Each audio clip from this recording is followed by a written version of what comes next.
I'm the highest in the room. Hope I make it out of here. We ain't stressing about the loot. My block made a quesadilla. This not the molly, this the boot. Ain't no coming back from here. Little life a life of me.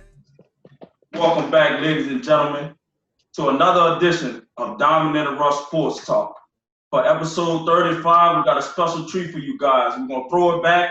Today is Thursday, so we're throwing it back to 2000. And for today's special guest, without further ado, we're at the Kansas State and St. James Wildcats former legend. Ladies and gentlemen, Mr. Davin Dennis, welcome to the show. I appreciate you all for having me, man. Yes, sir. Yes, sir. So tell us, how are you and your family holding up during this pandemic? We're doing pretty good so far. I had one uncle that had the virus, but he's good now, back home, and everything's good. But as far as my immediate family, my parents, my daughter, my wife, we all good. So Glad to hear that. So tell us, in my opinion, you were on one of the more dominant teams at St. James. With Corey Webster at the quarterback, Chad Jasmine as the running back, and you at the wide receiver. Just tell us what it was like to be a part of such a dominant team.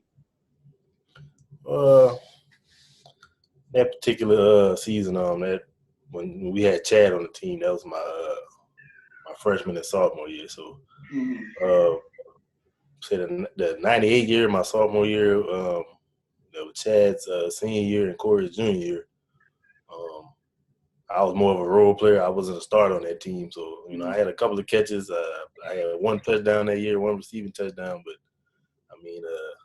Chad. It was basically Chad and Corey's offense that year. Right. We were pretty dominant, so we were blowing a lot of people out. So I had a lot of playing time. So, but it was kind of in the second half. We weren't throwing the ball that much. But Chad was basically the focal point of the offense. Right. And, he was pretty much unstoppable. So definitely. Now take us back to 1999 against you guys' matchup against E.D. White. It was recorded that you had three touchdowns for over 50+ yards. Man, that's some yards after the catch. Wow. So just tell us, do you remember what the game plan kind of was that week? And did you guys see a weakness in the secondary that made y'all attack it? Because, as you mentioned earlier, the wing T is a predominantly run offense. Nothing in particular. We didn't have like a particular game plan to throw the ball more. But like always, we went in with our normal game plan, and it just so happened that me and Corey, we were on that night. Pretty much every time we threw the ball deep, it was in the end zone. Ended up in the end zone. So I only had like about 6 or 7 catches that game, so it wasn't anything out of the ordinary as far as like touches or anything like that. But it just basically every time I touched the ball, it happened to be a big play. So right, definitely. From watching your film, I see you're really good. You were really good at locating the ball in the air, and your footwork along the sideline was, second to none. Could you just tell us if this was, some natural skills that you were born with, or did it take a lot of practice? I would say both. Growing up, it was pretty natural. Like, when I was a kid, I was, it was pretty much like second nature to catch the ball to me. Like nobody really, taught me how to catch a football. It was, playing in the neighborhood, my older cousins and stuff like that, in the yard and all that. Like, I was always, even though I was, a couple of years younger than, a few of my cousins, I was allowed to play because I could catch the ball. And, it wasn't nothing that I really, worked on. It was just, just God-given talent. But, right.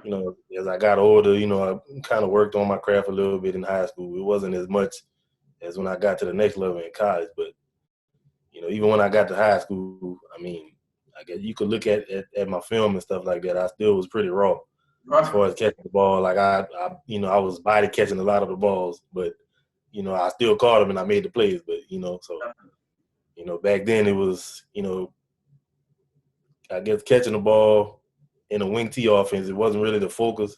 It was just like a luxury, you know, because we didn't really have that many guys that were catching a lot of balls before I got there. So, like as long as I caught the ball, as long as I got the ball in the end zone, you know, that was good. So, you know, I really didn't get coached up on, you know, catching the ball away from my body and, you know, running particular routes and, you know, stuff like that. But as long as I made the play, you know, that was that was a good thing. So.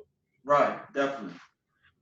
So tell us, tell us about your older brother, Mr. Harold Dennis, who was a dominant running back at St. James. I believe it was in the 80s. Correct me if I'm wrong. Yeah, and he that's also went on high to school jersey right up there. and he also went on to Tulane and did some pretty good things there as well. Just talk about like how much of a luxury it was to have an older brother like that to guide you along the way and help you through some of the same situations that he had been through as well.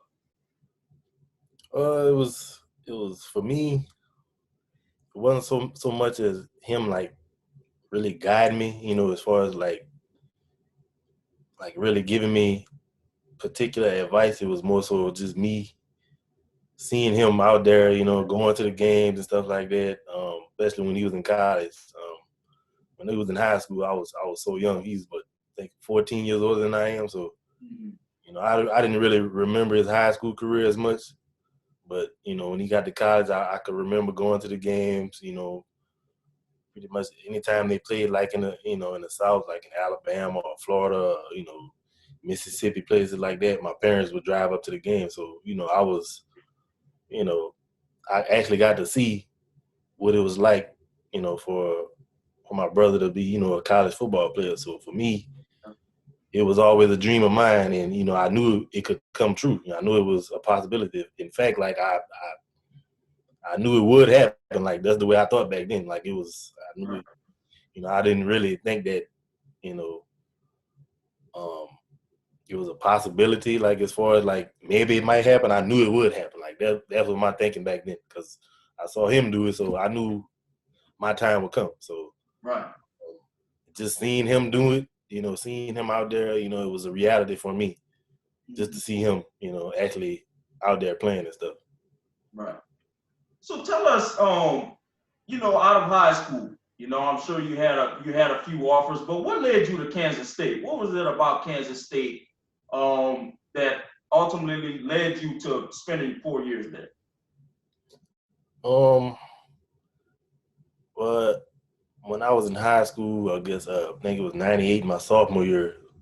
I believe my freshman year, that was my first time really hearing about Kansas State. I seen them on TV, and you know, it was kind of weird because you know the uniforms kind of looked like the Dallas Cowboys. I remember that, and I had never heard of them before. But you know, it was pretty good at the time. And I'm like, well, you know, this is pretty cool. You know, it looked like the Cowboys and stuff like that. And I remember they had a receiver named Aaron Lockett, and he was actually Tyler Lockett's uncle.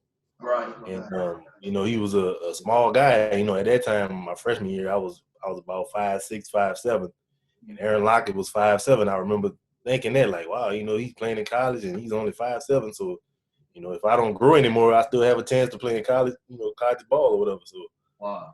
I remember thinking that, and you know, the next year in '98, Kansas State actually ended up at some point in the season they were ranked number one in the country at the time. They were undefeated, ranked number one. Quarterback Michael Bishop, he was like probably like the best quarterback in the country, like dual threat, you know, throwing the ball, running the ball, and he actually he ended up coming in second in the Heisman Trophy running at that time. I think Ricky Williams won it that year, and I remember thinking, you know, I was rooting for Kansas State, and you know, they were, you know, kind of like the underdog, the Cinderella team, I guess you would call them. You know, for years and years they were losing a lot, and you know, all of a sudden, like, you know, they got better and better and better as the years went on, and I guess, you know, they kind of hit the top of the mountain in '98, and with '99, 2000, it was still a pretty good team. You know, they went to bowl games. I believe won bowl games, And I still was a fan from afar, And after my senior year, when I got a call from him, I was like, wow, it's Kansas State. Like, I like those guys. You know what I mean? I always, ever since I first saw them, I was, a fan of them. And just so happened that the guy who was recruiting me, our running backs coach, Michael Smith at the time, he's from New Orleans. He played at Kansas State, and he played at Jesuit in high school. So, he was a guy from home. I hit it off with him. I had a lot in common and stuff like, with him. So, it just felt like I was, around somebody from back home. So, he was pretty much the main reason why I picked Kansas State, because of him. Mm-hmm. So take us back to the year 2003, when you guys won the Big 12 championship. What could you tell us how explosive the offense was that year, and just what are some of the things that you remember most about that year? We were really explosive that year. As far as offensively, I mean defensively too. We had one of the best defenses in the country. And of course we had Darren Sproles. I mean, he was basically the most explosive guy in the country. At any position, he was punt returner, kick returner. Let's see, got my mama calling. But I mean, our quarterback was L. Roberson at the time, and he was basically a clone of Michael Bishop. Michael Bishop, the guy who I told you about earlier, right. Who he's still to this day is a legend at Kansas State, and L. Roberson was basically the second coming of Michael Bishop, and he was a dual threat, had a cannon for an arm, and pretty much the offense went through, L and Darren, and we had our top receiver was a guy named James Terry. He was 6'5", and I think he had over 1,000 yards. He was a senior that year. I was a sophomore, so I was the third leading receiver on the team, and that actually was my best season in college.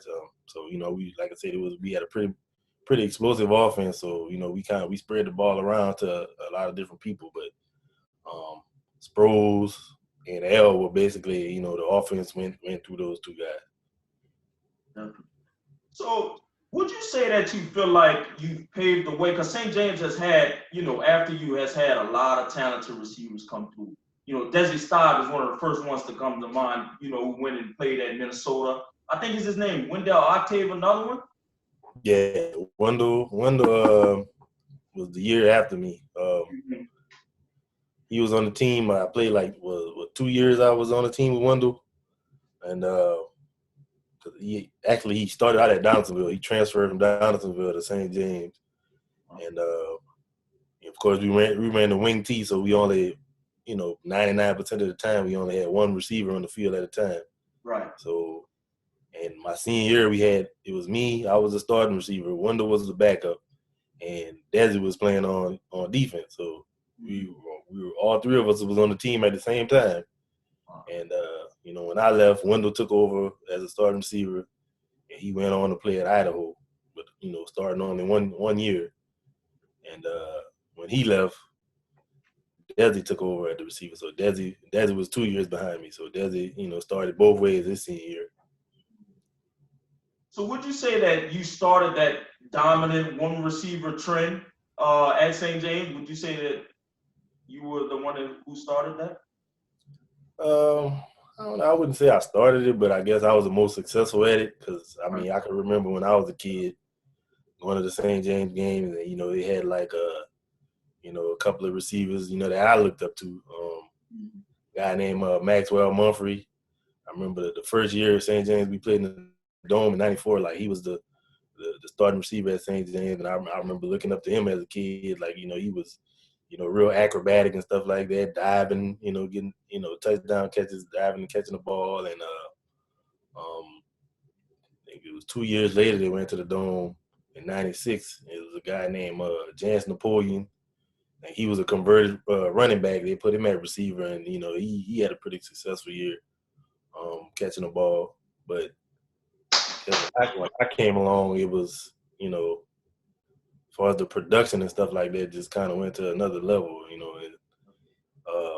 I guess since I left, it really wasn't. It really hasn't been a guy that really put up the numbers that I put up at St. James like 20 years later. But I'm fairly confident that the guy that they have now at St. James, Shaz Preston, I think he's pretty much going to annihilate all my records. So he's elite. He's been offers from LSU and Alabama and all these top schools. So I think he's pretty much going to crush all my records, and he has 2 years left. So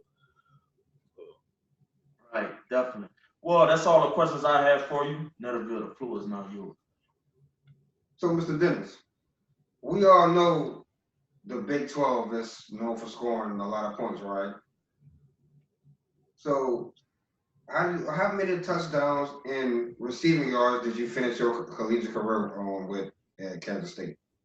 I think I had, I believe it was seven touchdowns. So, it wasn't that many. Like I said, the 03 season, which was our best season when I was there, or arguably, we won the Big 12 championship that year. That was my best season. I had 4 that year, and after that, we kind of had a carousel with quarterbacks my next 2 years. Al Robeson, he graduated. He was a senior in 03, and once he graduated, it was my next 2 years. We had probably about 4 different guys that was rotating in those 2 years at quarterback, so it wasn't really too much stability, with the quarterbacks, with the team as a whole. So we didn't make bowl games those 2 years, so it was pretty tough. But I had 7 touchdowns, I believe, and a little bit under 1,000 yards, and about maybe 60-something catches or something like that for my career. How did Coach Snyder prepare his team for game day? It was basically the week of practice. I mean, it wasn't really, Coach Snyder wasn't really like a motivational, speaker type guy. He was, pretty even keeled, pretty mild mannered type guy, unless, he really, got upset or something like that. But I mean, he kind of let his assistant coaches, pretty much run the team and, take charge of, all the positions and stuff like that. But, Coach Snyder, he basically was the general. He would walk around with a tape recorder and talking his tape recorder and stuff like that, and, make notes and stuff like that, stuff that we need to work on throughout the week. But, as far as like, getting us ready, in the locker room or something like that, jumping up and down before the game, like he wasn't that type of a guy. But it's, he made sure to have us prepared, throughout the whole week and stuff like that. So when game day came, we were prepared for basically anything we saw. Okay. So the running back, Anthony Puka Williams Jr. for Kansas Jayhawks, right? Mm-hmm. Do you see a little bit of Darren Sproles in him in any type of way? I would say they're similar as far as explosiveness. As far as like going from 0 to 100, they pretty much similar in that way. But Puka is a little bit taller than Sproles, and I think Puka is a little bit more patient as far as like his running style. He will kind of let his blocks develop and then take off and go from 0 to 100. He could kind of slow play it a little bit and then take off. But Sproles was just that one cut and go. Sproles had one speed. Like he wasn't gonna like play around in the hole. Like once he got the ball, he was gone. He could stop on a dime, change directions, and as far as Puka, I wouldn't be surprised on the next level in the league if he play receiver, kind of like Tyreek Hill. They kind of moved him from running back to receiver and stuff like that. Because I mean, he really does have a receiver's body. He's only maybe 5'10", about 170 pounds. Correct. He could run routes like a receiver. He could catch the ball like a receiver. But, I mean, he's so strong, man. Like, even with that frame at 170 pounds, like, he could break tackles. He could run through people. Like, his strength is unbelievable for as small as he is. But I wouldn't be surprised if they moved him to receiver, just like Tyreek Hill on the next level. But as far as Sproles, like, Sproles was just – I mean, he didn't have like a stride. I mean, he just one speed at all times. Sproles would be running full speed when we had a walkthrough, like before a game. Like his leg moving like this at all times, like full speed. Like, so it was nothing slow about Sproles at all. Who pushed you to be a great receiver? I think it was just in me. I didn't have anybody like pushing me per se, like to be a great receiver. Like I said earlier, like I saw my brother. I fell in love with football like basically because of him, because I wanted to be like him growing up. I always heard about, even though I was at his high school games, like I said, I didn't really remember. So when I got of age to kind of, to remember and stuff like that, I would always hear, people telling stories about, certain games my brother had in high school and stuff like that. So I wanted to be like him. So, but, unfortunately, I wasn't as big as he was. My brother is, we're the same height. We both 6 foot tall, but, he was about maybe 230 in college playing running back. And, I was about 175 pounds back then. So, I didn't really have a choice as far as like, playing running back. And I didn't really want to. I didn't want to take that punishment and stuff like that. And, like I said, I had a God-given gift as far as catching the ball. So I always wanted to play receiver from ever since I could remember. I always wanted to catch the ball. So that was like my favorite thing to do in football was catch the ball. I didn't really want to tackle anybody. I didn't want to like run over anybody or, I just wanted to catch the ball. And, that was so like, I didn't really have anybody in particular pushing me to be a great receiver. It was just in me. I just wanted to do it. It seemed like it came easy to me to catch the ball. Like it was, nobody had to teach me to catch the ball. Even in elementary school, we would play kickball and stuff like that. Like catching the pop-ups that always came easy to me. So, I didn't have anybody like really pushing me until I got to the college level. Like when I got to college and, it was, our receivers coach and, really paid attention to detail and stuff like that. Like that's when I really became a complete receiver. Like, in high school, like I said, I was raw. I was body catching the ball. Like I wasn't really, high pointing, jump balls and stuff like that. I just was a lot faster. I was taller than most DBs in high school. Like I could, like a lot of, if you look at the film, you could tell like a lot of the DBs in high school, they wasn't really good at locating the ball when it was in the air. Getting their head turned and stuff like that. So I had like the advantage a lot of the time. But when I got to college, like that wouldn't work. Like, like rounding your routes off and stuff like that. Like you really had to be a technician in college to be successful and to even get on the field. Like, you might have not put up a big numbers and stuff like that in college, but even if you didn't have the skills throughout the week of practice, like you wouldn't even see the field. Like you couldn't, be successful in 7-on-7 in practice and 1-on-1 and stuff like that against your own teammates, in the secondary, like you wasn't gonna see the field. So even if, I didn't have a catch in the game, like I still had a successful practice that week because, I had to be consistent in practice to even get playing time on game day. So, like you just said previously, you said you fell in love with the game of football because of your older brother that played running back. What age did you actually fall in love with football? I can't remember. I would guess maybe 3 or 4 years old. I'm guessing because I got pictures and stuff of me with a full football uniform on when I was like 2 years old. So I guess when I first saw my brother play, I guess maybe when I first realized that he was a football player, maybe when I was 2 or 3 years old. So I can't remember a time like not being obsessed with football. Like when I was it didn't happen with any other sport. Like I didn't love basketball, I didn't love baseball. It was for me, it was just all football for me. Like, I played, played basketball like when I got older and stuff like that, and I was pretty decent at it, I guess because of my athleticism, but I never loved basketball like I love football. Like football was just always number one in my book. And even to this day, like, the average guy wouldn't care about something like this, but jerseys, frame, and helmets and stuff like that. Like stuff like that, like intrigues me to this day. Even though I don't play anymore, I'm kind of an old guy now. Like I'm in my late 30s. I can't get out there and run around like I used to back in the day. But so I guess this is my hobby as far as like football and stuff. Not going watch football, going to high school games and stuff like that.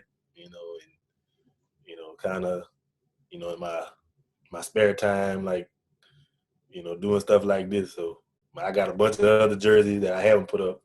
Got my brother college jersey that I'm trying to. I can't remember where I put it. That I had it, but I can't remember if I gave it to his son or what. But I'm trying to locate his college jersey so I can put it up on the wall. And I got his college helmet. I got helmets and jerseys and stuff like that from when I played arena football and stuff like that. So. Oh yeah, what team you play for? In arena football? Yeah. I played for two teams. First team I played for was the San Jose SaberCats. And that was in 2007. Mm-hmm. And we won the championship that year. Like I didn't play actually in the game. I was on the practice squad, but I think they signed me like right before the playoffs started. I got signed up to the practice squad, like basically just in case like they had like an injury or something like that, and they could just plug me in. So I was out there practicing every day for like I don't know, maybe like 3 months or something like that. So we won the championship, won the Arena Bowl. I got a ring, I got a jersey, so got a helmet. So, but I still have the framing and stuff like that. So.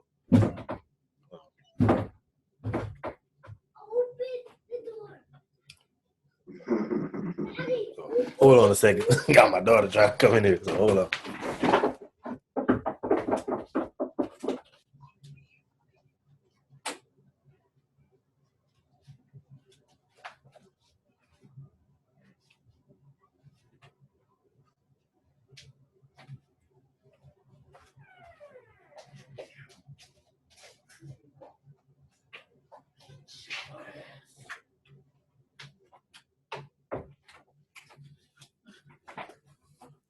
All right, sorry about that. I'm back. Good. So we was touching base on. You said you played arena football. You were signed to a practice squad. You said you practiced for like 2 months, and you had won a ring and Yeah. Yeah. So I like I said, I was on a practice squad. We won the championship. I got a ring, big huge ring that like pretty much impossible for me to wear around because. You have it near you now? Huh? You have it near you now, the ring? Oh, it's not near me. It's in the other room. I can go get it. It'll take me a couple of minutes to get it. But Yeah, we want to see it. The whole world want to see it. All right. Hold on a second.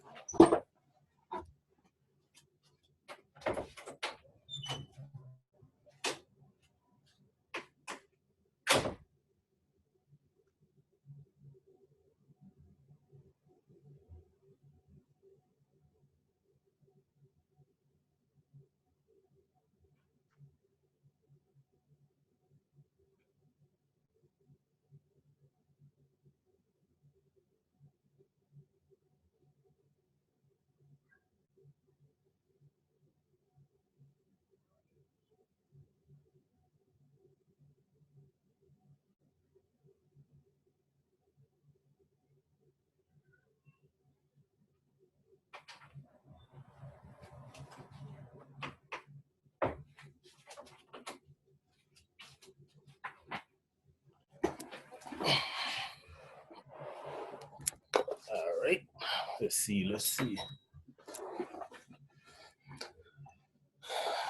All right. Got this. That's sweet. So it's pretty big, pretty huge. Yes, indeed. So So I don't know if you can see my name on here on the side. Yep. Wow. It's like basically like a football field on top, like a 50-yard field. You know, there's 50 yards in arena football. So yeah, I got my other rings here. I got the Big 12 championship ring right here in college. So Beautiful. So got a couple more. So your ring in arena football, that was with your first team or your second team? That was my first team right there. Then after that I played in back then it was like Arena 1 and Arena 2. So like basically like the Sabercats was Arena 1, like kind of like the New Orleans Voodoo was at the time. Mm-hmm. So they would be on TV and stuff like that, and but then since I didn't play, like I didn't have any film or anything, so the next year I ended up playing on in Arena 2, like kind of like the developmental league.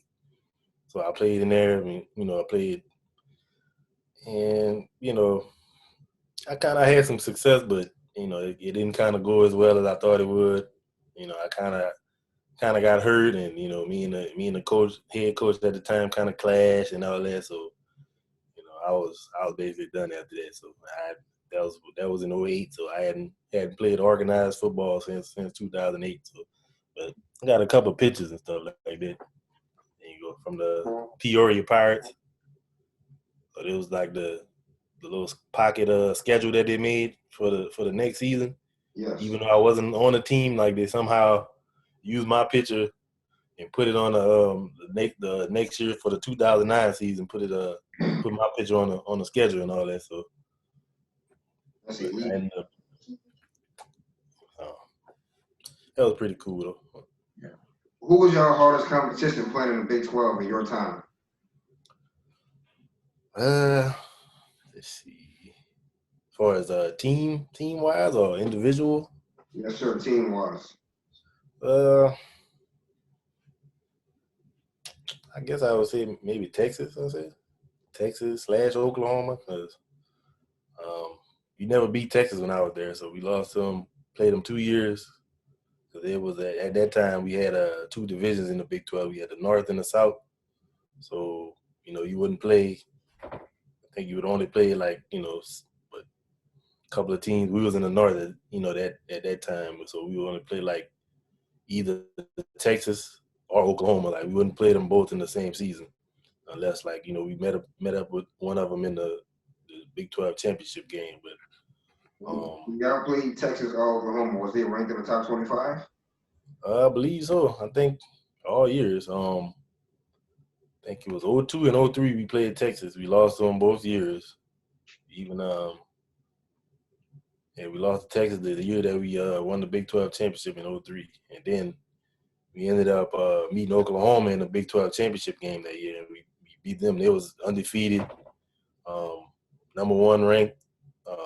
A lot of people was calling them the best, college football team of all time at the time, like before they played us. And we beat them 35-7 in the Big 12 championship game. And then they still ended up making it to the national championship game against LSU. That's when LSU beat them in 03.